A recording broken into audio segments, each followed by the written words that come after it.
warung makan Ibu Ratna yang sangat ramai. Aku, Raka, pertama kali bekerja di warung itu karena butuh uang cepat. Pemiliknya, Bu Ratna, perempuan setengah baya dengan senyum tipis yang tak pernah sampai ke matanya, menerimaku tanpa banyak tanya. Kerja yang rajin, jangan macam-macam, katanya singkat. Hari-hari awal terasa normal. Aku melayani pelanggan, mencuci piring, membersihkan meja. Tapi perlahan, aku mulai menyadari hal-hal ganjil. Beberapa pelanggan datang dengan wajah pucat, mata cekung, dan bau keringat asam yang aneh. Mereka makan dengan lahap, tapi seperti orang kelaparan bertahun-tahun. Setelah makan, mereka pergi tanpa bicara, langkahnya sempoyongan. Dan yang paling aneh, beberapa dari mereka tak pernah terlihat lagi. Awalnya aku mengira mereka hanya pelanggan biasa yang kebetulan tak kembali. Tapi jumlahnya terlalu banyak. Suatu malam, saat aku menutup warung, aku melihat Bu Ratna berdiri di dapur belakang, membawa panci besar berisi kuah hitam pekat. Bibirnya bergerak pelan, seperti membaca sesuatu. Saat aku berdehem, ia menoleh cepat. "Kamu belum pulang?" tanyanya. Aku menggeleng. Entah kenapa, dadaku terasa sesak. Sejak malam itu, mimpi buruk mulai datang. Aku bermimpi berdiri di dapur warung, melihat orang-orang terikat di kursi, mulut mereka dijahit benang hitam. Sementara Bu Ratna menyiramkan kuah panas ke wajah mereka sambil tertawa lirih. Aku terbangun dengan keringat dingin, dan bau kuah itu masih tercium. Seminggu kemudian, seorang karyawan lama bernama Dedi menghilang. Katanya, ia pulang kampung. Tapi anehnya, semua barangnya masih di mes karyawan. Baju, sandal, bahkan ponselnya. Aku bertanya pada Sinta, pelayan lain yang sudah bekerja hampir 2 tahun. Ia menatap sekeliling dulu sebelum berbisik. "Di sini jangan terlalu banyak tanya, Rak." Tapi Dedi, sudah, potongnya cepat. Wajahnya pucat. "Kamu mau bernasib sama?" Malam itu, aku tak sengaja melihat sesuatu yang seharusnya tak kulihat. Aku kembali ke warung karena lupa jaket. Dari celah pintu dapur belakang, aku melihat Bu Ratna berlutut di depan sebuah lesung batu. Di dalamnya, ada sesuatu yang membuat perutku mual. Potongan rambut, kuku, dan gigi manusia. Ia menumbuknya pelan sambil melafalkan mantra bahasa Jawa kuno. Di lantai, tergambar simbol aneh dengan darah yang masih basah. Tiba-tiba, dari sudut ruangan, terdengar suara erangan. Aku hampir berteriak saat melihat sosok manusia kurus terikat, wajahnya tertutup kain, perutnya bergerak-gerak seperti ada sesuatu yang hidup di dalamnya. Bu Ratna berdiri dan mendekat. "Guna-guna butuh makan," katanya pelan. "Kalau tidak, ia akan balik ke tuannya." Ia mengangkat pisau. Aku lari tanpa menoleh lagi. Sejak malam itu, badanku mulai sering lemas. Makanan terasa pahit. Di cermin, aku melihat urat hitam menjalar di leherku, seperti akar. Aku tahu, sesuatu sudah mulai menandai aku. Aku mencoba resign. Bu Ratna hanya tersenyum saat aku bilang ingin berhenti. "Kalau sudah masuk, tidak semudah itu keluar," katanya. Malamnya, aku demam tinggi. Dalam halusinasi, aku melihat bayangan hitam duduk di dadaku.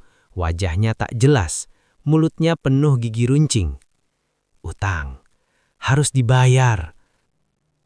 Keesokan harinya, Sinta tak masuk kerja. Aku menemukannya di gudang belakang, terduduk lemas, matanya kosong. Perutnya membuncit aneh seolah ada sesuatu yang tumbuh dari dalam.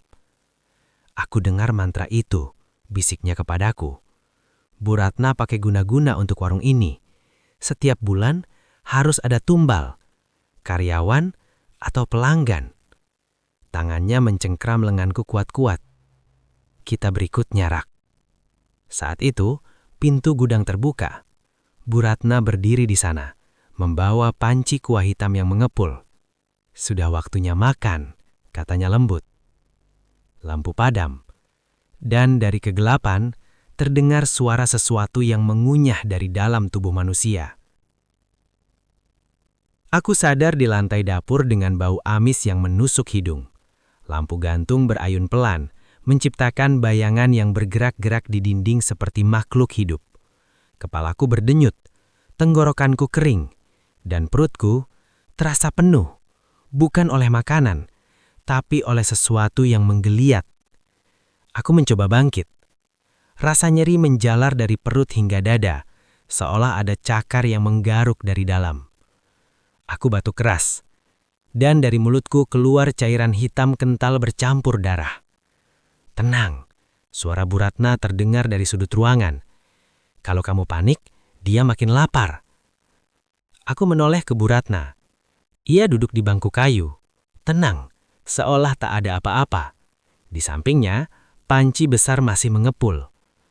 Aroma kuah hitam itu membuat kepalaku pening. "Di mana Sinta?" tanyaku dengan suara parau. Bu Ratna menjawab senyum kecil. "Sedang jadi bagian dari doa." Jantungku seperti diremas. Aku mencoba meraba perutku sendiri. Kulitnya dingin dan keras. Dan di baliknya, ada denyutan asing, ritmis, bukan milikku. "Apa yang kau lakukan padaku?" teriakku tertahan. Bu Ratna berdiri, langkahnya pelan mendekat. Ia mengangkat bajuku. Di perutku tergambar raja hitam melingkar seperti mulut dengan taring. Raja itu bergerak pelan, seolah bernafas. Guna-guna ini namanya Sang Pamangan. Ia tidak langsung membunuh. Ia tinggal, makan dari dalam, sampai yang ditumpangi habis. Aku muntah lagi. Kali ini aku melihat sesuatu yang membuat aku hampir pingsan. Helaian rambut panjang ikut keluar bersama cairan hitam. Bu Ratna tertawa lirih. Itu sisa Sinta. Aku diseret ke kamar belakang, ruangan sempit tanpa jendela. Bau kemenyan dan darah bercampur jadi satu. Di dinding, ada coretan nama-nama, sebagian sudah hampir tak terbaca. Dedi, Sinta, beberapa nama lain yang tak kukenal. Di pojok ruangan, ada cermin retak. Aku melihat pantulanku, dan hampir tak mengenali diri sendiri. Mataku cekung, kulitku pucat keabu-abuan. Di balik mataku, ada bayangan hitam yang menatap balik. "Kalau kamu mau hidup lebih lama," kata Bu Ratna dari belakang, "beri dia makan." "Apa maksudmu?" Ia meletakkan sebuah mangkuk di lantai. Di dalamnya ada potongan daging mentah, masih hangat, masih meneteskan darah. "Pelanggan atau karyawan lain, pilih." Perutku berdenyut keras, seolah menyetujui tawaran itu. Mulutku terasa penuh air liur pahit. Tanganku gemetar saat menyentuh mangkuk itu. Aku menjerit, "Aku tidak mau." Tiba-tiba perutku membuncit paksa, dan rasa sakit yang luar biasa membuat aku terjatuh. Dari dalam perutku terdengar suara seperti tulang diremukan. Suara itu berbisik dari dalam diriku sendiri. "Kalau kau tidak memberi, aku akan makan kamu." Malam itu, aku tahu kebenaran paling kejam. Guna-guna ini tidak hanya membunuh, ia mewariskan diri, dan aku sudah jadi wadahnya. Aku tidak tidur malam itu, bukan karena takut, melainkan karena sesuatu di dalam perutku tak mengizinkanku terlelap. Setiap kali mataku terpejam, rasa lapar itu muncul. Bukan lapar biasa, tapi lapar yang membuat lidahku terasa kering, gigi ngilu, dan pikiranku dipenuhi bayangan daging robek dan darah hangat. Aku memeluk perutku sendiri, meringkuk di lantai kamar belakang. "Diam, diamlah," bisikku berulang-ulang. Raja hitam di perutku berdenyut pelan, seperti jantung kedua. Setiap denyutnya membawa bisikan. "Makan, sedikit saja." Aku menjerit dan menutup telinga, tapi suara itu tidak datang dari luar. Ia datang dari dalam darahku sendiri. Pagi menjelang, aku dipaksa keluar melayani pelanggan seperti biasa. Bu Ratna berdiri di kasir, tenang, wajahnya bersih, seolah warung ini tak menyimpan mayat dan jeritan. Seorang pria tua duduk di meja pojok, tubuhnya kurus, tangannya gemetar, matanya kosong seperti orang yang sudah lama putus asa. Begitu ia menatapku, perutku mengencang. Lidahku terasa berat, pandanganku membluer. Di kepalaku muncul gambaran aneh. Pria itu terbaring, perutnya terbelah dan sesuatu hitam merayap masuk ke tubuhnya. Aku mundur terhuyung. "Rak," panggil Bu Ratna, "antarkan makanannya." Aku membawa piring itu dengan tangan gemetar. Setiap langkah mendekat ke pria itu membuat jantungku berdentum makin keras. Saat piring menyentuh meja, tanganku bergerak sendiri. Aku menyentuh pergelangan tangan pria itu, dan dunia seakan berhenti. Saat aku berhenti, aku melihat sesuatu yang bukan milikku. Kenangan pria itu, istrinya yang meninggal, rumah yang dijual, anak-anak yang tak pernah datang menjenguk, kesepian yang menumpuk bertahun-tahun, dan penyesalan yang pahit. Perutku menggeram keras. Pria itu menatapku dengan mata melebar. "Kok dingin?" bisiknya.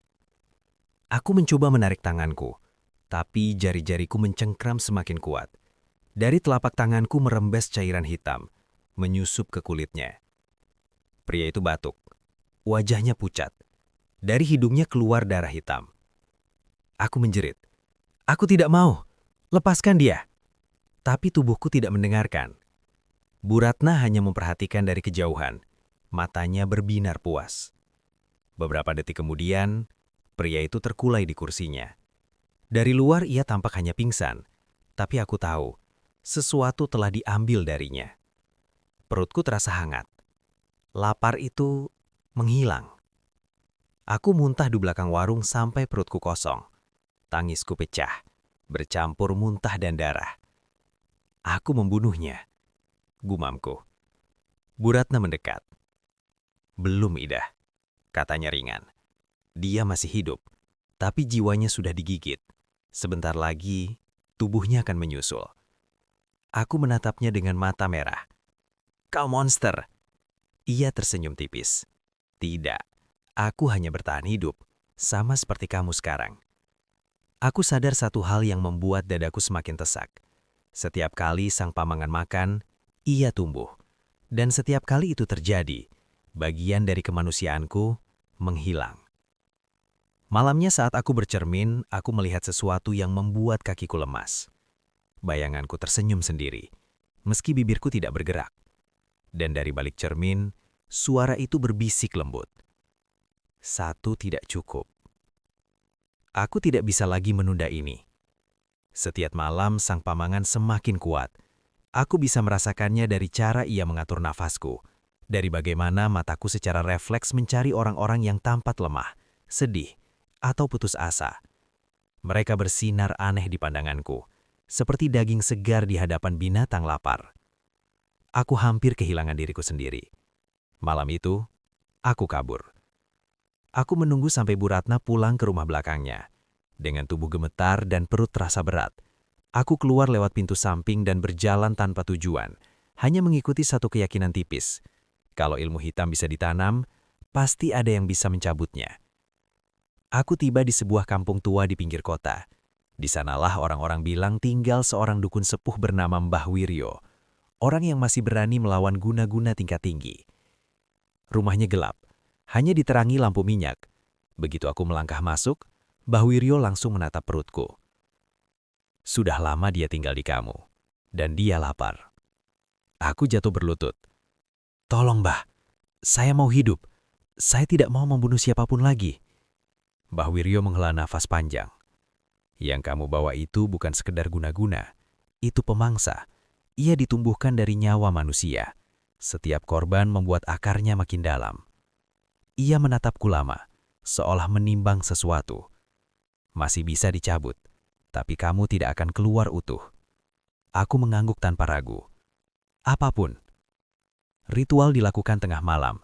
Aku diminta duduk di tengah lingkaran garam dan abu tulang. Mbah Wiryo menyiapkan air hitam dari rebusan akar dan doa-doa lama. Begitu air itu menyentuh raja di perutku, aku menjerit. Rasanya seperti ada tangan kecil yang mencakar dari dalam, berusaha bertahan. Sang pamangan mengamuk. Bayangan hitam keluar dari mulutku, membentuk wajah dengan mata kosong dan mulut penuh bisikan. Dia milikku. Suara itu bukan hanya di kepalaku, ia menggema di ruangan. Bahwiryo membaca mantra keras-keras. Tangannya gemetar, keringat mengalir deras di wajahnya. Tiba-tiba, sang pamangan tertawa. Kalau aku pergi, yang lain ikut. Aku teringat wajah Sinta, Dedi, pria tua di warung. Bah, apa maksudnya? Wajah Mbah Wiryo pucat.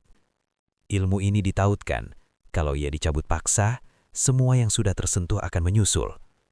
Dadaku terasa runtuh. Berarti aku membunuh mereka? Tidak, yang menanamnya yang berdosa, tapi pilihan tetap di kamu. Ritual berhenti. Aku terkapar di lantai, nafasku tersengal-sengal. Rajah di perutku masih ada, lebih gelap dari sebelumnya. Bahwiryo membantuku berdiri. Kamu punya dua jalan, katanya. Biarkan ia makan sampai kamu habis, atau balikkan guna-guna ini ke sumbernya. Aku langsung teringat Bu Ratna. Bagaimana caranya? Bahwiryo menyerahkan sebuah benda kecil terbungkus kain hitam. Dia yang menanam, dia yang harus menanggung. Tapi ingat, guna-guna tidak pernah pergi tanpa mengambil sesuatu. Saat aku kembali ke warung menjelang subuh, Bu Ratna sudah menungguku di dapur. Ia tersenyum, tapi senyumnya berbeda, ada ketegangan di sana. Kamu pergi jauh, katanya. Dia marah. Perutku berdenyut keras. Aku menggenggam kain hitam itu erat-erat. Pertama kalinya sejak semua ini bermula, aku tidak hanya takut, aku siap melawan.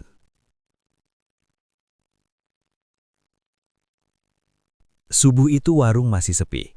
Kabut tipis merayap masuk lewat pintu yang setengah buka, membuat dapur terasa seperti ruang antara hidup dan mati. Bu Ratna berdiri di dekat lesung batu, tempat semua ini bermula. Aku tahu kamu kemana. Orang tua itu selalu ikut campur.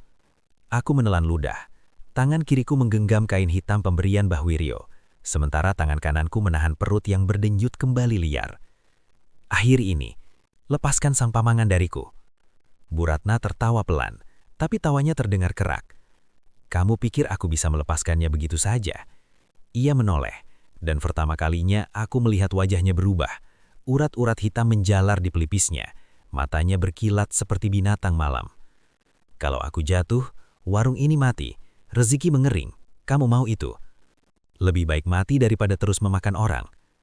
Untuk sesaat, dapur sunyi. Lalu Bu Ratna tersenyum. Senyum yang sama seperti pertama kali aku bertemu dengannya, dingin dan penuh perhitungan. Kalau begitu, kita lihat siapa yang dimakan. Aku membuka kain hitam itu. Di dalamnya ada paku kecil berkarat dan segumpal tanah kuburan yang masih lembab. Bau kematian langsung memenuhi ruangan. Aku ingat pesan Bahwiryo, tancapkan niatmu, jangan ragu.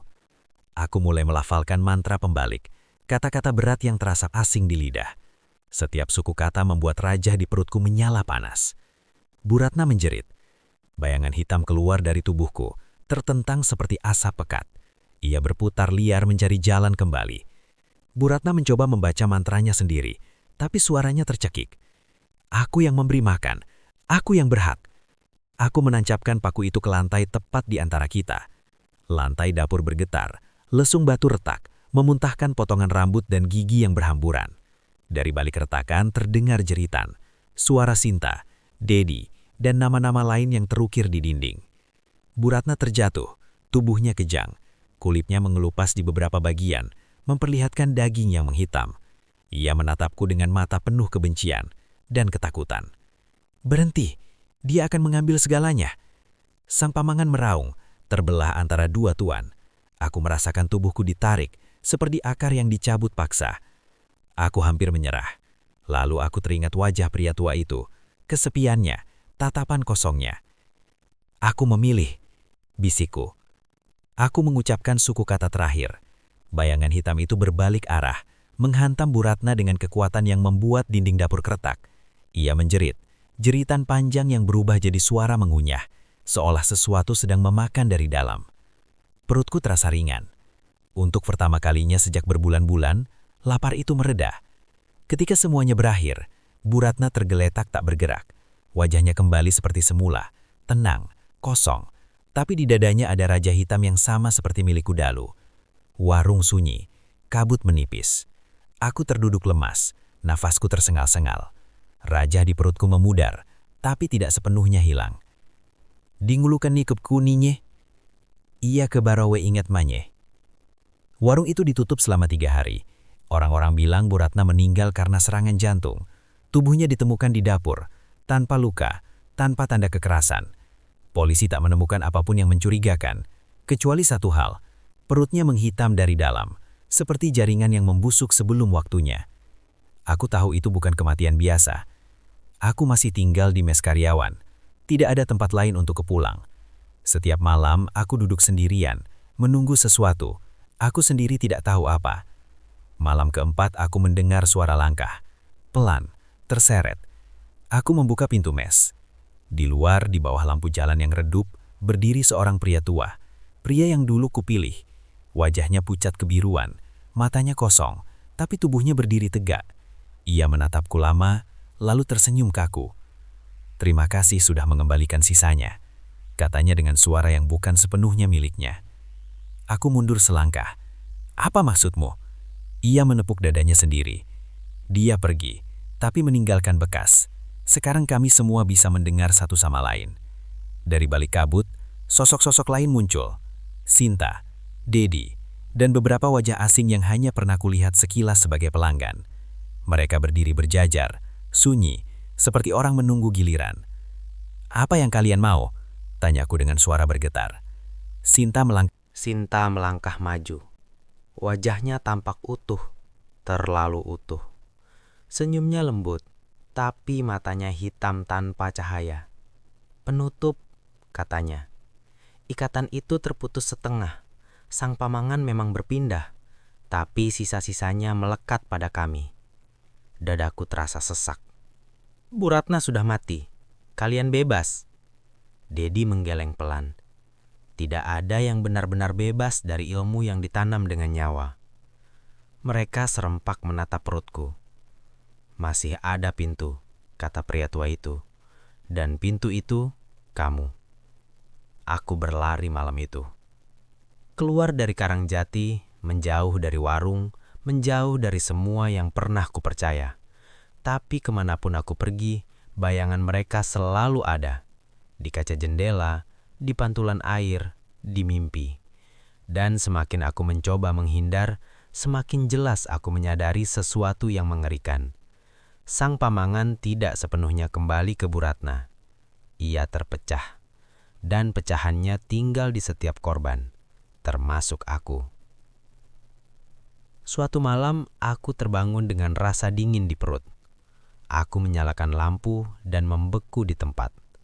Di kulit perutku muncul rajah kecil-kecil, jumlahnya banyak, seperti bekas gigitan yang membentuk lingkaran. Masing-masing berdenyut pelan, tidak lapar, tapi menunggu. Di kepalaku terdengar bisikan berlapis-lapis, bukan satu suara lagi. Kami tidak ingin makan, kami hanya ingin lengkap. Aku terduduk, napasku gemetar. Aku akhirnya mengerti. Jika dulu sang pamangan memakan manusia untuk bertahan hidup, sekarang yang tersisa ingin kembali jadi satu, dengan cara ku sebagai wadah terakhir. Dan itu berarti, akhirnya tetap membutuhkan korban.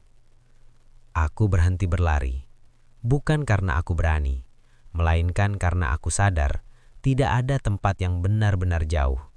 Kemanapun aku pergi, bayangan para korban ikut. Mereka tidak menyerang, tidak menyentuh, hanya mengawasi, seperti penjaga kubur yang menunggu jenazah terakhir. Aku kembali ke Karangjati saat hujan turun deras. Warung Sari Rasa berdiri gelap dan kosong. Papan namanya sudah miring lebih parah. Catnya mengelupas. Tempat ini seharusnya mati bersama Bu Ratna, tapi justru terasa menunggu. Aku masuk ke dapur. Lesung batu yang retak masih ada di sana. Di lantai, bekas rajah belum sepenuhnya hilang. Aku duduk di tengahnya, merasakan denyut-denyut kecil di perutku menyatu dalam irama yang sama. Kalau memang aku pintunya, maka disinilah harus ditutup. Aku teringat Mbah Wiryo. Dengan sisa tenaga dan harapan tipis, aku mencarinya sekali lagi. Rumahnya masih berdiri, tapi sunyi. Lampu minyak mati, pintu terbuka setengah. Di dalam, aku menemukan Mbah Wiryo terbaring di lantai. Tubuhnya dingin. Di dadanya tergurat rajah kecil, sama seperti milikku. Di sampingnya secari kertas lusuh dengan tulisan tangan yang gemetar. Ilmu ini tidak bisa dimusnahkan, hanya bisa dikunci, dan kuncinya harus hidup, tapi tidak boleh lagi menjadi manusia sepenuhnya. Tanganku gemetar. Aku menangis pertama kali sejak semua ini dimulai. Bukan karena takut mati, tapi karena aku masih ingin hidup, ingin jadi orang biasa, ingin lupa bau kuah hitam dan jeritan malam. Namun takdir sudah memilih wadahnya. Malam itu aku melakukan ritual terakhir. Tanpa mantra panjang, tanpa doa, hanya niat yang berat. Aku duduk di tengah dapur, menggores perutku sendiri tepat di bekas rajah terbesar. Darah mengalir, tapi tidak merah sepenuhnya. Ada hitam di dalamnya. Satu persatu sosok-sosok itu muncul. Sinta, Dedi, pria tua itu, dan puluhan bayangan lain. Mereka mengelilingiku, tidak mengancam. Wajah-wajah mereka tampak. Telah. Kami tidak ingin ini, kata Sinta pelan. Aku tahu, tapi ini satu-satunya cara. Aku menarik napas dalam-dalam. Ambil aku, bisikku. Jadikan aku penutupnya. Jangan ambil siapapun lagi. Perutku terasa terbuka, bukan secara fisik, tapi seperti pintu yang dibuka dari dalam. Dingin merambat ke seluruh tubuhku. Aku bisa merasakan pecahan-pecahan sang pamangan bergerak, kembali, menyatu. Rasa sakitnya tak bisa dijelaskan, seperti ditelan hidup-hidup, pelan-pelan. Jeritan memenuhi dapur, jeritan yang tidak lagi datang dari luar, tapi dari dalam diriku sendiri. Namun di balik semua itu, ada keheningan. Lapar itu menghilang. Bisikan-bisikan melemah. Satu persatu, sosok-sosok itu memudar. Sinta tersenyum padaku untuk terakhir kalinya. Terima kasih, katanya. Pagi datang. Polisi menemukan warung kosong. Tidak ada jasad, tidak ada darah. Hanya lesung batu yang kini utuh kembali dan lantai dapur yang bersih, seolah tidak ada pernah apa-apa. Orang-orang bilang warung itu akhirnya benar-benar mati. Tapi mereka tidak tahu satu hal. Di bawah bangunan itu, jauh di dalam tanah, ada sesuatu yang masih hidup, tidak makan, tidak tidur, hanya menjaga agar yang lain tak pernah kembali. Dan kadang, kalau malam terlalu sunyi, orang-orang sekitar bersumpah mendengar suara napas dari dalam tanah. Bukan suara monster, melainkan suara seseorang yang masih menahan pintu agar tidak pernah terbuka lagi. 5 tahun berlalu. Di bekas lokasi warung Sari Rasa, kini berdiri bangunan kecil bertuliskan disewakan. Tidak ada yang bertahan lama di sana. Setiap penyewa selalu pergi sebelum genap sebulan, dengan alasan berbeda, tapi rasa takut yang sama. Aku tahu itu dari cerita orang-orang. Namaku Arum, guru honorer yang baru pindah ke Karangjati. Aku tidak percaya cerita mistis. Tidak sampai suatu malam aku mendengar suara napas dari bawah lantai bangunan itu. Napas pelan, beratur, seperti seseorang yang sedang menahan sakit. Aku turun ke ruang bawah tanah karena penasaran. Di sana tidak ada mayat, tidak ada monster. Hanya lesung batu tua yang tampak menyatu dengan tanah. Utuh dan dingin. Saat aku mendekat, lantainya bergetar halus. Dan aku mendengar suara itu. Jangan, buka. Aku mundur ketakutan. Siapa kamu? Hening beberapa saat. Lalu suara itu kembali. Lemah, tapi jelas. Aku penjaganya. Aku ingin lari, tapi kakiku kaku. Ada perasaan aneh, bukan takut, melainkan iba. Apa yang kamu jaga? Yang lapar, yang pernah diberi makan dengan manusia. Aku menelan ludah. Lalu kenapa tidak dibiarkan mati? Terdengar helayan napas panjang dari dalam tanah. Karena kelaparan bukan membuatnya mati. Kelaparan membuatnya mencari jalan. Lantai di bawah kakiku terasa hangat sesaat, lalu dingin kembali. Aku tidak akan bertahan selamanya. Lanjut suara itu. Saat tubuhku benar-benar habis, pintu ini akan terbuka lagi. Aku menggigil. Lalu apa yang harus kami lakukan? Ada jeda lama, terlalu lama. Kalau suatu hari kamu melihat tanda-tandanya, jangan mencari dukun, jangan mencari penawar. Lalu, cari orang yang masih mau memilih, meski tahu ia akan hilang. Setelah itu, suara napas itu menghilang. Aku tidak pernah kembali ke tempat itu. 3 bulan kemudian, aku dengar bangunan itu akhirnya runtuh sendiri. Tanah ambles menutup ruang bawahnya rapat-rapat. Tidak ada korban, tidak ada yang terluka. Orang-orang bilang itu kebetulan. Tapi aku tahu, sesuatu telah menghabiskan sisa dirinya untuk menutup pintu terakhir. Dan kadang, kalau malam terlalu sunyi, aku teringat suara itu. Tidak marah, tidak lapar, hanya lelah. Dan aku bertanya-tanya, jika suatu hari kutukan seperti itu muncul lagi di tempat lain, apakah masih akan ada orang seperti dia, yang mau menjadi penjaga, agar yang lain tetap bisa tetap manusia. Bangunan itu runtuh, tapi tanah tidak pernah lupa. 6 bulan setelah amblesan itu, pemerintah daerah memagari lokasi bekas warung sari rasa. Papan peringatan dipasang, dilarang masuk, tanah labil. Orang-orang berhenti membicarakannya, seolah dengan diam semuanya akan selesai. Namun sesuatu mulai berubah. Di kampung sebelah, beberapa warga mengeluh mimpi yang sama. Mimpi tentang dapur tanpa pintu, panci besar yang mengepul, dan suara napas berat dari bawah lantai. Mereka bangun dengan perut terasa kosong, bukan lapar, melainkan kehilangan. Salah satunya adalah Bagas, petugas proyek yang ditugaskan mengecek tanah di area amblesan. Salah satunya adalah Bagas, petugas proyek yang ditugaskan mengecek tanah di area amblesan. Ia orang yang rasional, tidak percaya cerita mistis. Hari pertama bekerja, ia turun ke lubang tanah dengan alat ukur dan senter kepala. Di kedalaman 2 meter, ia menemukan sesuatu yang membuatnya berhenti bernafas. Bukan mayat, bukan tulang, melainkan bekas telapak tangan di dinding tanah.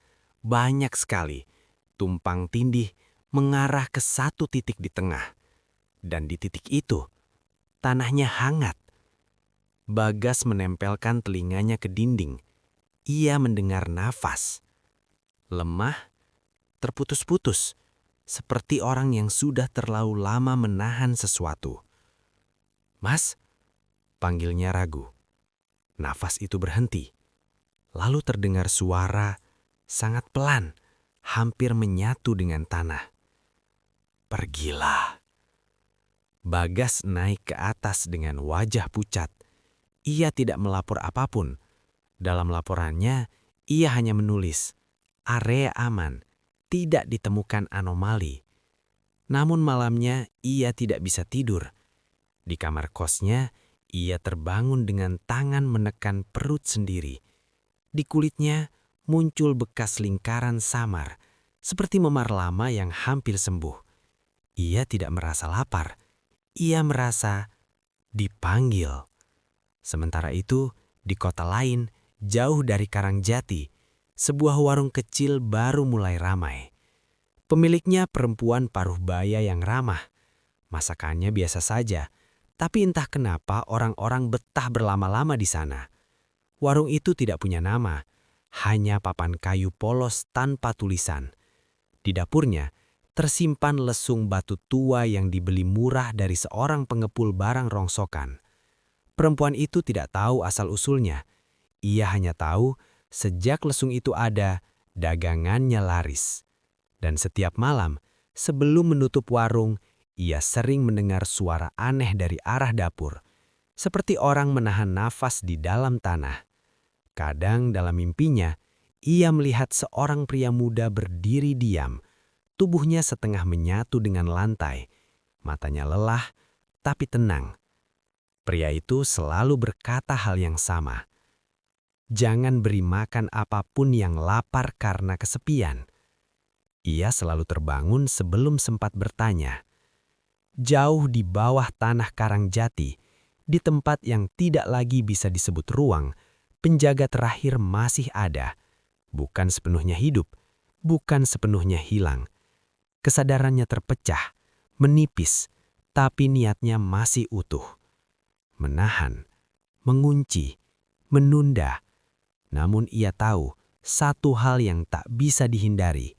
Setiap ilmu yang ditanam dengan nyawa akan selalu mencari tangan baru. Dan suatu hari akan ada yang cukup putus asa untuk mendengarnya. Di kegelapan itu, untuk pertama kalinya setelah lama sekali, terdengar bisikan lain, bukan dari yang lapar, tapi dari yang menunggu. Kalau saat itu tiba, semoga masih ada yang berani menutup pintu lagi, dan tanah kembali diam. Warung itu diberi nama Sedulur Roso. Tidak ada yang tahu kapan tepatnya warung kecil itu mulai ramai. Orang-orang hanya sadar bahwa setiap sore, kursinya selalu terisi. Bukan oleh orang kaya, bukan pula oleh orang bahagia. Yang datang adalah mereka yang lelah hidup. Ibu yang ditinggal suami, pemuda gagal kuliah, pedagang bangkrut. Orang-orang yang tidak meminta kekayaan, hanya ingin bertahan sedikit lebih lama. Pemilik warung itu bernama Bu Ningsih. Ia bukan orang jahat, ia hanya perempuan yang terlalu sering kalah oleh hidup. Lesung batu di dapurnya ia beli karena murah, berat, dan kokoh. Cocok untuk menumbuk bumbu katanya. Sejak lesung itu ada, tangannya jarang pegal. Masakannya terasa lebih nendang. Dan yang paling aneh, setiap kali ia menangis sendirian di dapur, perasaannya jadi ringan, seperti ada yang mendengarkan. Malam itu, setelah pelanggan terakhir pergi, Bu Ningsih membersihkan dapur. Saat mengelap lesung batu, ia mendengar suara lirih. Hidupmu berat. Ia terdiam. Aku bisa membantumu. Bu Ningsih gemetar. Ia seharusnya lari, tapi suara itu tidak mengancam, tidak memaksa. Suara itu mengerti. Aku tidak minta apa-apa. Aku hanya lapar, seperti kamu. Bu Ningsih menangis. Dan untuk pertama kalinya setelah bertahun-tahun, ia tidak merasa sendirian. Perubahan terjadi perlahan. Bu Ningsih mulai bermimpi tentang seorang pria muda yang berdiri di kegelapan. Tubuhnya seperti menyatu dengan tanah. Wajahnya pucat, matanya lelah, tapi tatapannya penuh belas kasihan. Jangan ulangi kesalahanku, kata pria itu setiap kali. Namun mimpi lain selalu datang setelahnya. Mimpi tentang dapur penuh cahaya, warung yang ramai, hidup yang tidak lagi kekurangan. Dan suara itu selalu berbisik. Kamu tidak perlu membunuh, aku hanya ingin sisa. Suatu malam, seorang pelanggan pingsan di warung. Tidak mati, tidak terluka, hanya kehilangan kesadaran beberapa menit. Saat bangun, ia tampak linglung, tapi wajahnya lebih tenang dari sebelumnya. Sejak malam itu, Bu Ningsih merasakan lapar yang bukan miliknya. Lesung batu terasa hangat, dapurnya berdenyut pelan, dan di perutnya sendiri muncul bayangan samar sebuah lingkaran. Belum raja, belum luka, masih undangan. Di tempat lain, Bagas terbangun dari tidurnya sambil menjerit. Ia memegang perutnya, merasakan denyut yang sama. Di kepalanya terlintas bayangan lesung batu, dapur sempit, dan seorang perempuan yang sedang menangis. Ia tahu sekarang, kutukan itu tidak kembali sebagai monster, tapi ia kembali sebagai teman, sebagai penawar kesepian. Dan itulah bentuk paling berbahaya dari guna-guna. Jauh, sangat jauh di bawah tanah Karangjati, kesadaran lama dari penjaga lama bergetar belemah. Ia merasakan ikatan baru terjalin, bukan lewat darah, bukan lewat paksaan, melainkan lewat persetujuan. Untuk pertama kalinya sejak lama, ia merasa takut, bukan karena lapar akan dilepas, tetapi karena kali ini tidak ada yang merasa sedang berbuat salah. Namanya Randy, usianya 27 tahun. Ia pernah punya rencana, kerja tetap, menikah, hidup sederhana. Tapi rencana-rencana itu runtuh satu persatu. Usahanya bangkrut, hutangnya menumpuk, dan keluarganya berhenti menelpon ulang. Ia datang ke sedulur Roso bukan karena lapar, ia datang karena tidak tahu harus kemana lagi. Bu Ningsih menyambutnya dengan senyum hangat. Ia selalu punya senyum itu sekarang, senyum yang membuat orang merasa diterima tanpa ditanya apa-apa. "Makan dulu mas, di sini nggak usah mikir," katanya lembut. Randy mengangguk. Saat suapan pertama masuk ke mulutnya, matanya langsung berkaca-kaca. Aneh ya, rasanya kayak pulang. Bu Ningsih terdiam. Di dadanya ada perasaan hangat yang bukan sepenuhnya miliknya. Di dapur, lesung batu berdenyut pelan. Randy datang lagi keesokan harinya, lalu hari berikutnya.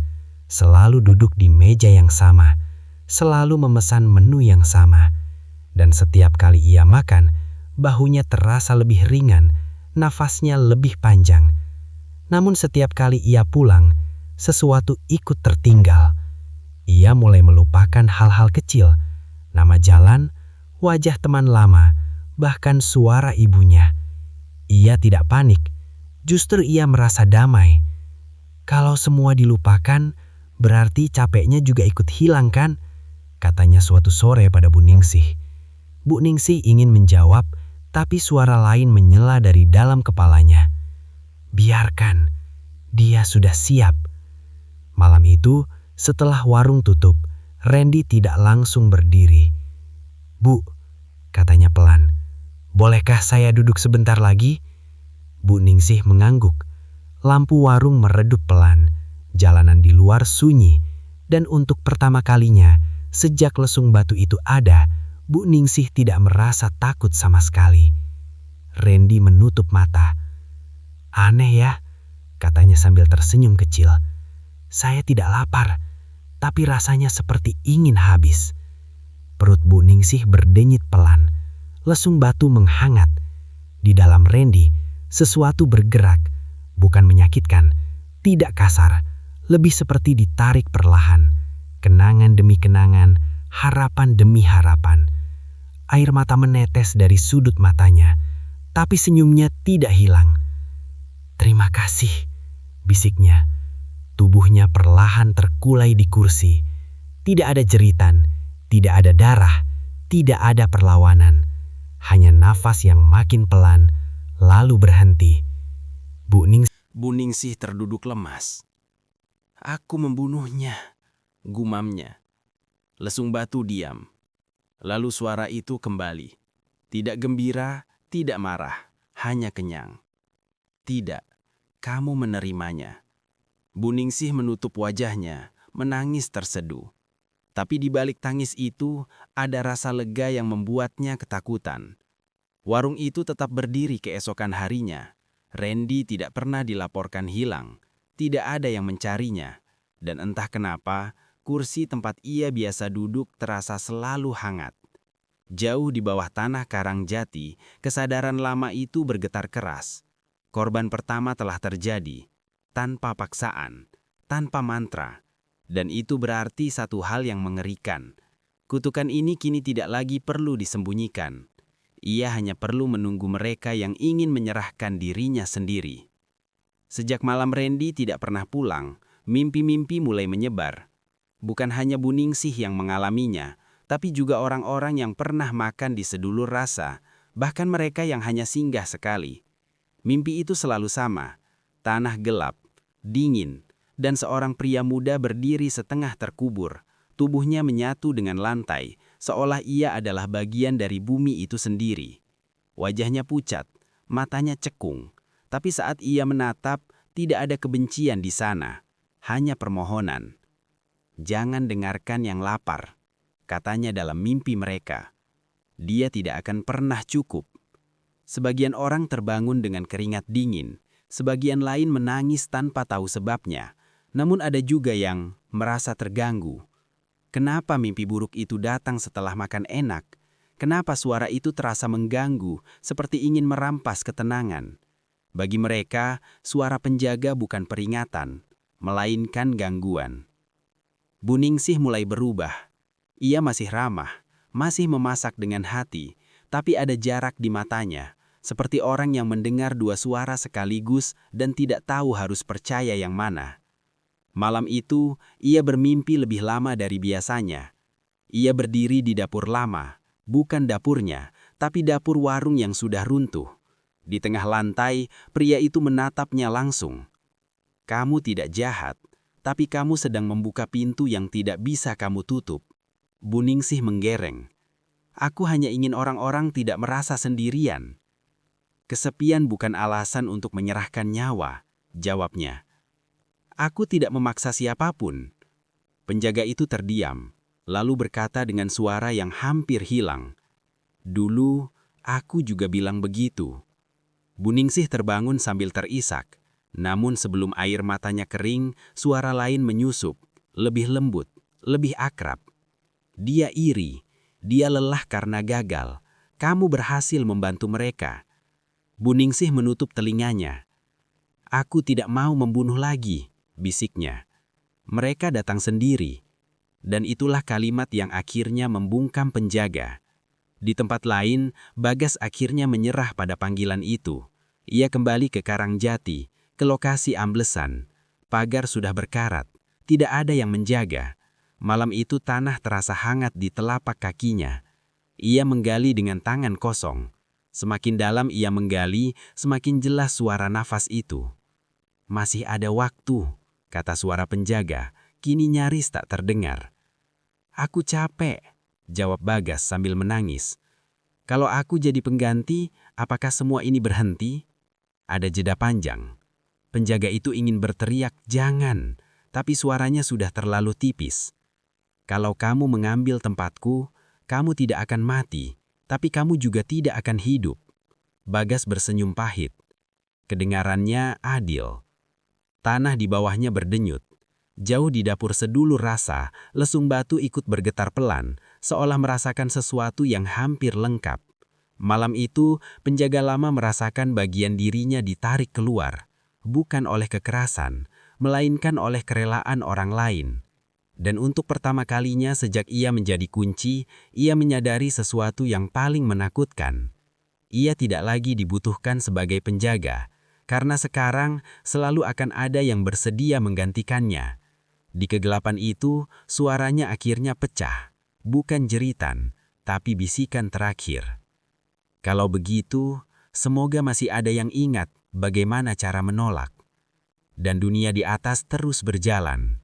Tanah itu menutup Bagas perlahan, bukan runtuh, bukan ambles, melainkan seperti menelan dengan sopan. Tidak ada yang melihatnya terakhir kali. Pagi harinya, warga hanya menemukan lubang galian dangkal yang sudah rata kembali, seolah tak ada tangan yang bekerja di sana. Bagas dinyatakan hilang, namun jauh di bawah tanah, sesuatu berubah. Kesadaran lama, penjaga pertama, merasakan dirinya mengendur. Beban yang selama ini ditahannya berpindah pelan, tidak sekaligus, seperti air yang dialihkan ke wadah baru. Ia melihat Bagas dari dalam, melihat ingatan-ingatan yang belum hancur, rumah kecil, ibu yang sakit, tumpukan berkas lamaran kerja yang ditolak. "Aku tidak kuat," bisik Bagas dalam kegelapan. "Tolong cepat saja." Penjaga lama ingin menjawab, ingin berkata bahwa cepat tidak pernah ada dalam perjanjian ini. Tapi suaranya sudah bukan yang utama. Ikatan lama terlepas, dan Bagas menjadi pusatnya. Di permukaan, perubahan terasa seperti kelegaan. Beberapa orang yang sering bermimpi buruk tentang pria terkubur kini tidur nyenyak. Warung sedulur rasa semakin ramai. Tidak ada kematian mencolok, tidak ada jeritan. Yang ada hanyalah orang-orang yang pulang dengan wajah kosong tapi ringan, seperti beban hidupnya ditinggalkan di meja makan. Bu Ningsih memperhatikan satu hal yang membuat dadanya dingin. Sejak Bagas menghilang, suara penjaga dalam mimpinya berubah. Bukan lagi pria lelah yang memohon. Sekarang suaranya lebih mudah, lebih ragu, lebih manusia. Aku masih di sini, tapi aku tidak tahu sampai kapan. Bu Ningsih menutup mata setiap kali mendengarnya, karena suara lain selalu datang setelahnya, lebih stabil, lebih tua, dan jauh lebih yakin. Tidak apa-apa, ini memang tugasmu sekarang. Jauh di bawah tanah, Bagas belajar. Ia belajar bagaimana menahan denyut lapar itu, bagaimana meredam pecahan-pecahan sang pamangan yang kini bergerak lebih aktif, bagaimana menerima bahwa setiap kelegaan di atas berasal dari sesuatu yang diambil. Ia tidak dimakan, ia dipakai. Dan perlahan ia menyadari kebenaran yang dulu tidak ingin dengar penjaga lama.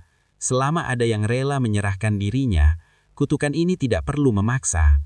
Ia akan hidup dari pilihan. Penjaga lama yang kini bukan lagi pusat merasakan dirinya memudar. Ia tidak mati, ia tidak bebas, ia hanya tidak lagi diperlukan. Dalam kesadarannya yang terakhir, ia melihat masa depan seperti bayangan panjang.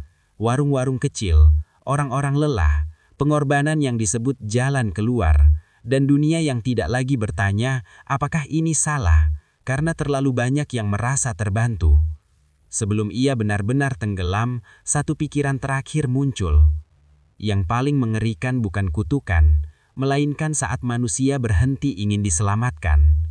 Di atas tanah, Bu Ningsih menutup warung lebih awal malam itu.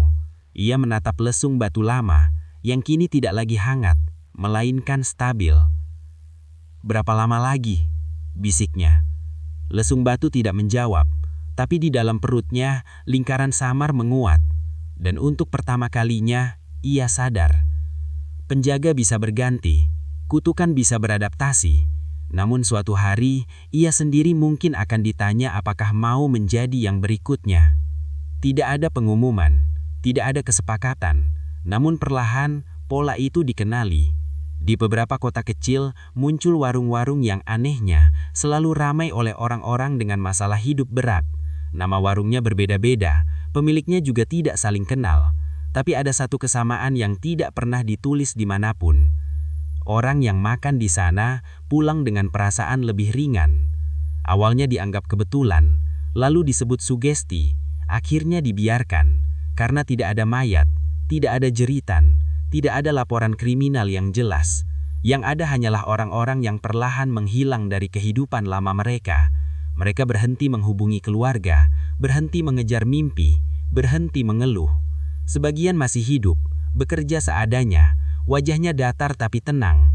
Sebagian lain tidak pernah benar-benar kembali, dan dunia memilih untuk tidak terlalu bertanya. Bagas, penjaga baru, merasakan semuanya dari bawah. Ia tidak lagi melihat wajah satu persatu.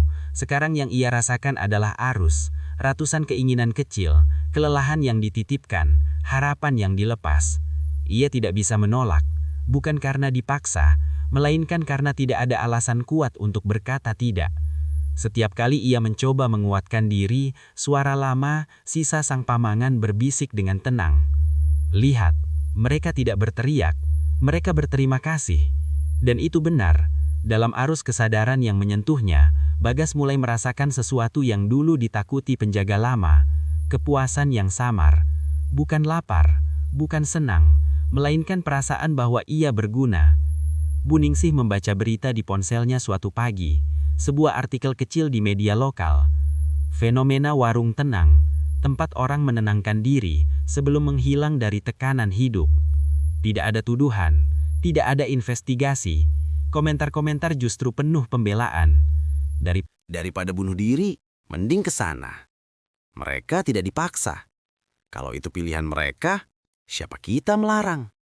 Tangan Bu Ningsih gemetar. Ia mematikan ponsel dan menatap lesung batu di dapurnya.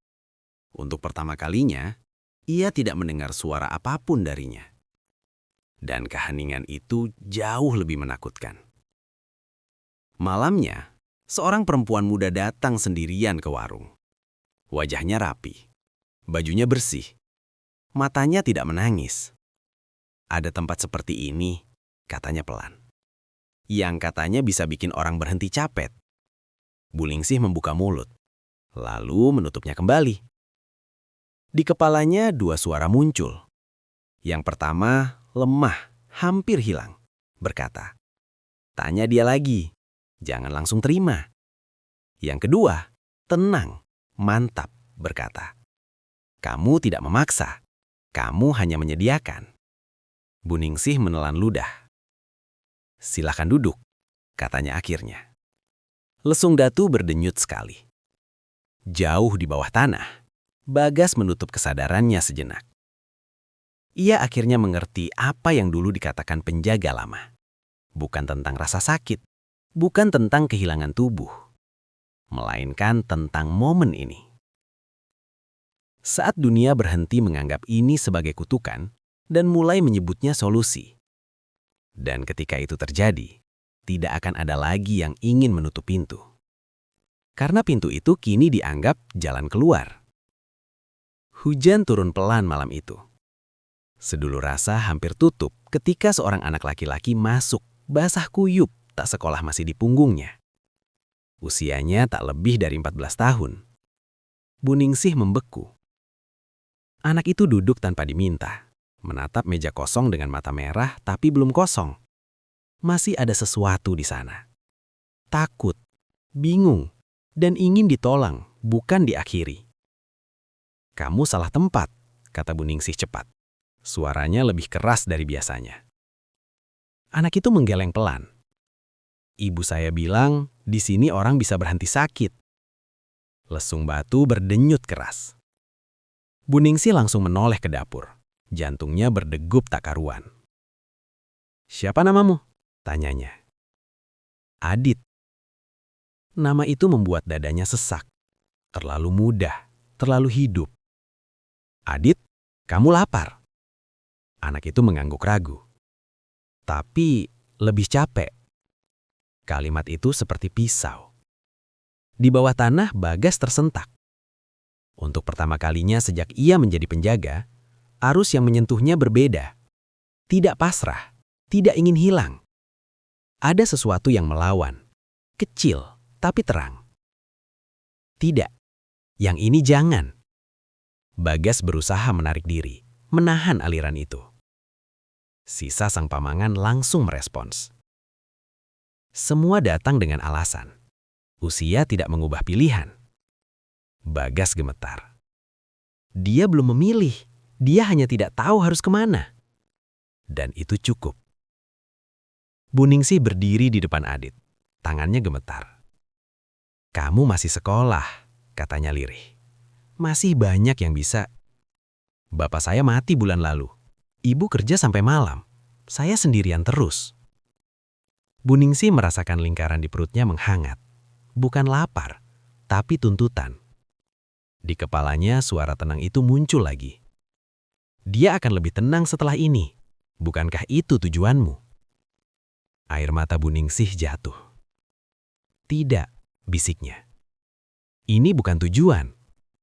Ia meraih tas Adit dan menyodorkannya kembali. "Pulang," katanya tegas. "Sekarang." Anak itu menatapnya bingung. "Tapi..."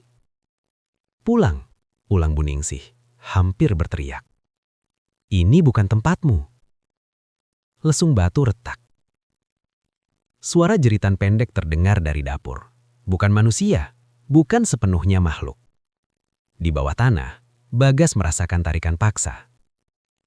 Sang pamangan tidak suka ditolak. Tanah bergetar. Arus mengamuk. Untuk pertama kalinya, Bagas melawan balik. Bukan dengan kekuatan, tapi dengan satu keputusan sederhana. Ia menutup diri. Sebagian arus terputus, sebagian lagi menghantam Bu Ningsih. Bu Ningsih terjatuh berlutut. Perutnya terasa seperti diremas dari dalam. Lingkaran itu membara, hampir menjadi raja utuh. Adit berdiri panik. "Bu!" "Pergi!" teriak Bu Ningsih. "Sekarang!" Adit lari keluar. Hujan menelan langkahnya. Begitu pintu tertutup, Bu Ningsih muntah. Cairan hitam bercampur darah. Lesung batu pecah dua. Keheningan menyelimuti warung. Malam itu tidak ada korban.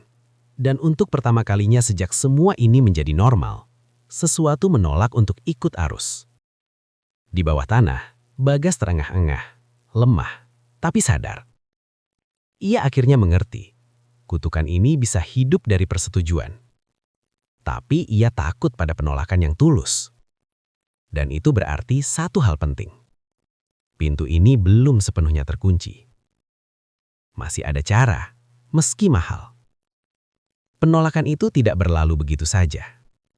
Malam setelah Adit pergi, sedulur rasa tidak pernah benar-benar tutup.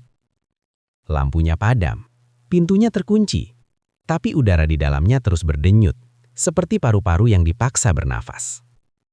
Bu Ningsih terbaring di lantai dapur hingga pagi.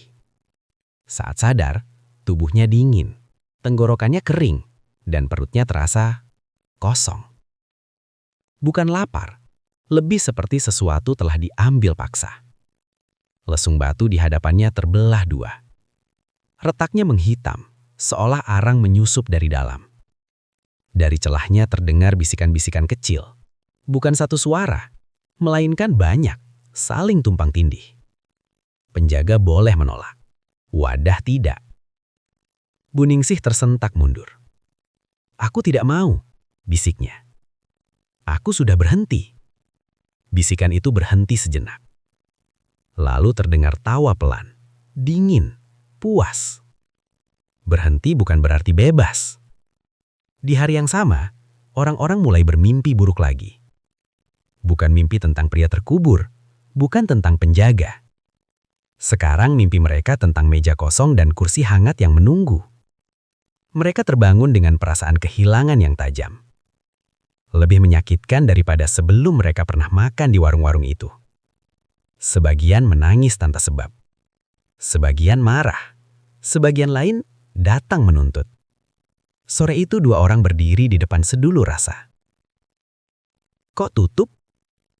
Kami butuh tempat itu." Nada mereka bukan marah, melainkan lapar. Bu Ningsih membuka pintu sedikit. Wajahnya pucat, matanya cengkung. "Maaf," katanya. "Saya sudah berhenti." Salah satunya mertawa hapendik. "Berhenti dari apa?" Dari belakang mereka orang lain berdatangan. 5, 7, 10. Mereka tidak berteriak, tidak mengancam. Mereka hanya berdiri diam, menatap pintu itu seperti orang yang menunggu giliran makan. Perut Bu Ningsih berdenyut keras. Di bawah tanah, Bagas merasakan gelombang balik. Sang pamangan tidak menyerang penjaga. Ia menyerang lingkungannya. Kalau satu menolak, buat yang lain meminta. Bagas gemetar. Ini bukan pilihan mereka lagi. Mereka datang sendiri. Karena kamu menyakiti mereka. Aku menenangkan mereka. Bagas menjerit tanpa suara. Ia menyadari kesalahan fatal. Menolak satu korban tanpa menutup pintu hanya membuat kelaparan itu menyebar. Bu Ningsih menutup pintu warung dan menguncinya.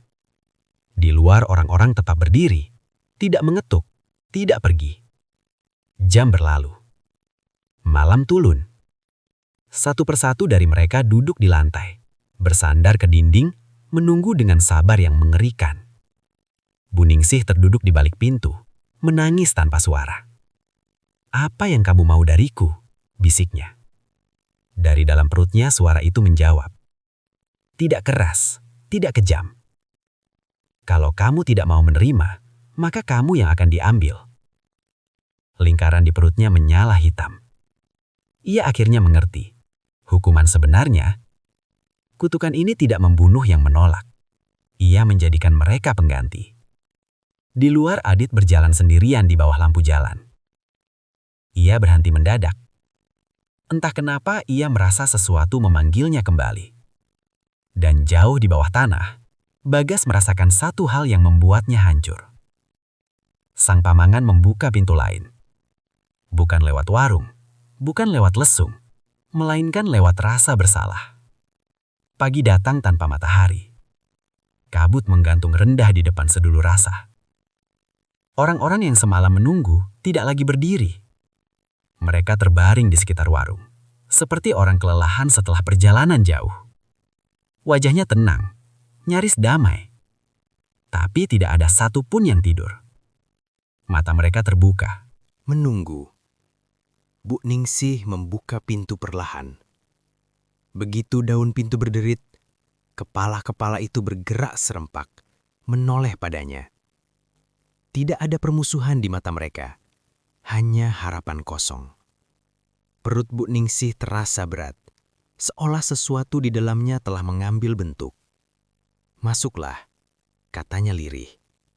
Dan mereka pun masuk, tertib tanpa suara. Di bawah tanah, Bagas berteriak, "Jangan! Ini bukan dia yang seharusnya." Sang pamangan tidak menjawab. Ia tidak perlu. Karena sistemnya sudah bekerja dengan sempurna. Penjaga lama lemah, penjaga baru ragu, dan wadah di atas siap menggantikan. Bagas merasakan ikatan lama yang seharusnya hanya simbol, mulai berpindah ke Bu Ningsih. Ia menyadari kebenaran pahit. Kutukan ini tidak butuh banyak korban. Ia hanya butuh satu orang yang tidak tega menolak. Di dapur, Bu Ningsih menyiapkan masakan dengan tangan gemetar. Bahan-bahannya biasa saja. Tidak ada darah, tidak ada mantra. Yang berubah hanyalah niat. Setiap suapan yang nanti dimakan akan mengambil sedikit dari dirinya. Ingatannya, kesehatannya, keberaniannya. Ia tahu itu dan tetap melakukannya. Di sela-sela memasak, ia mendengar suara Bagas. Jauh, terendam, tapi nyata. "Kalau kamu mengambil alih, kamu tidak akan pernah kembali." Bu Ningsih tersenyum pahit. "Aku sudah terlalu lama di sini," bisiknya. Lagi pula, aku yang membuka pintu. Adit berdiri di ujung jalan, menatap warung itu. Ia tidak tahu kenapa kakinya membawanya kembali. Ia hanya tahu perasaan ini. Rasa bersalah yang menusuk, seolah ia telah menyerahkan seseorang tanpa menyadarinya. Ia melangkah mendekat, dan tepat saat itu, Bu Ningsih keluar dari warung. Wajahnya pucat, matanya kosong, tapi ada ketenangan yang tidak wajar. "Adit," katanya lembut, "kamu pulang." Adit menggeleng. "Bu, ikut saya." Bu Ningsih mengangkat tangan, menghentikannya. Tidak semua orang bisa pergi, dan tidak semua pintu harus ditutup dengan paksa. Perutnya berdenyut kuat. Lingkaran itu kini lengkap. Di bawah tanah, Bagas merasakan ikatan lama retak. Ia menyadari, satu-satunya cara menghentikan siklus ini bukan dengan menolak korban, melainkan dengan menghilangkan konsep penjaga itu sendiri. Namun itu berarti satu hal, tidak boleh ada yang menggantikan. Tidak Bu Ningsih, tidak Adit, tidak siapapun. Dan untuk itu, penjaga yang ada harus ikut mati. Bagas menutup kesadarannya, untuk pertama kalinya tanpa rasa takut. Bu Ningsih terhuyung. Lesung batu yang pecah meledak menjadi debu hitam. Orang-orang di dalam warung terkejut. Beberapa jatuh pingsan.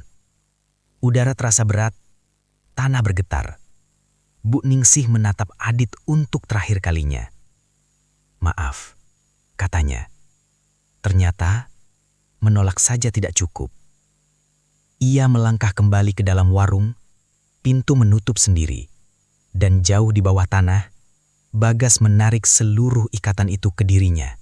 Semua rasa lapar, semua tuntutan, semua pintu. Untuk ditutup. Dari dalam. Getaran itu berhenti menjelang subuh. Bukan dengan ledakan, bukan dengan jeritan, melainkan seperti napas panjang yang akhirnya dilepas. Sedulur rasa berdiri utuh dari luar. Tidak terbakar, tidak runtuh. Tapi semua orang yang berada di dalamnya terbaring di lantai, tak sadarkan diri. Napas mereka pelan, namun stabil. Tidak ada korban malam itu, dan itulah yang membuatnya terasa salah. Di bawah tanah, Bagas sendirian. Tidak ada lagi bisikan, tidak ada lagi arus permintaan, tidak ada lagi suara yang mengajari atau memaksa. Sang pamangan atau apapun nama yang dulu diberi manusia, tidak mengamuk saat Bagas menarik seluruh ikatan itu ke dirinya. Makhluk itu hanya diam, karena akhirnya ia mengerti. Ia hidup dari peran, dari sistem, dari orang-orang yang mau menjadi pintu. Dan kini, tidak ada pintu lagi. Bagas merasakan tubuhnya hancur, bukan oleh luka, melainkan oleh beban yang tidak semestinya ditanggung satu jiwa. Ia tidak menjerit, ia tidak memohon. Pikiran terakhirnya sederhana. Kalau tidak ada yang menjaga, maka tidak ada yang bisa diminta. Kesadarannya runtuh ke dalam kegelapan yang tidak lapar. Pagi itu, Bu Ningsih ditemukan duduk bersandar di dinding warung. Matanya terbuka, wajahnya tenang. Namun napasnya tidak ada. Tidak ada tanda kekerasan, tidak ada luka. Dokter menyebutnya gagal jantung mendadak. Adit berdiri di antara kerumunan, menggenggam tas sekolahnya. Ia tidak menangis. Air matanya sudah habis sejak lama. Ia hanya menatap warung itu, dan untuk sesaat, ia merasa seseorang berpamitan dari tempat yang sangat jauh. Hari-hari berikutnya sesuatu yang aneh terjadi. Warung-warung tenang yang dulu ramai mulai sepi. Orang-orang yang biasa merasa ringan setelah makan, kini hanya merasa kenyang biasa. Mimpi-mimpi berhenti. Rasa panggilan itu hilang. Beberapa kembali merasa lelah. Beberapa kembali putus asa. Dan dunia, perlahan, harus menghadapi kenyataan yang selama ini dihindari. Tidak ada jalan pintas lagi yang tersisa. Sedulur rasa akhirnya tutup. Bangunannya dijual, direnovasi, dijadikan toko kelontong kecil. Lesung batu tidak pernah ditemukan. Tanah di dapur terasa lebih padat dari seharusnya. Tapi tidak ada yang mau menggali lebih dalam. Adit pindah kota bersama ibunya. Kadang-kadang, saat malam terlalu sunyi, ia terbangun dengan perasaan aneh. Bukan dipanggil, bukan ditarik, melainkan diingatkan bahwa pernah ada seseorang yang memilih tinggal agar pintu itu bisa tertutup. Tidak ada monumen, tidak ada cerita resmi. Kutukan itu tidak dikalahkan. Ia kehabisan peran. Dan mungkin, itulah satu-satunya cara mengakhiri sesuatu yang hidup dari persetujuan manusia. Terima kasih sudah menonton. Jangan lupa like dan subscribe. Bantu saya untuk tetap semangat biar terus rutin upload video. Sampai jumpa kembali.